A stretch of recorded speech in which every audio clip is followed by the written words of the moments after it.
May isang lalaki na ang pangalan ay Janjan. Si Janjan ay matagal lang nanliligaw sa isang napakagandang babae dun sa kanilang lugar na ang pangalan ay Shirley. Halos gabi-gabi na umaakit ng ligaw itong si Janjan, kaya lang itong si Shirley pakipot. Halatang walang kagusto-gusto kay Janjan.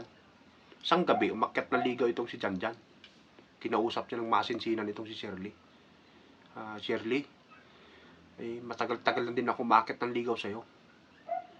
Bakit ayaw pa akong sagutin at parang nandidiri ka sa akin at ikaw yung umiiwas? Alam mo bang kahit buwan at mga bituin ay kaya kong sungkitin para sa'yo? Mapatunayan ko lamang na talagang mahal na mahal kita. Ay, naku naman dyan, oo, sabi ni Shirley ngayon. Tigil-tigilan mo nga ako. Yan ngang kulangan mo, 3 araw nang nakalawit sa ilong mo. Pagkalapit-lapit yan, hindi mo masungkit. Yung pa kayang mga buwan at mga bituin, susungkitin mo para sa akin?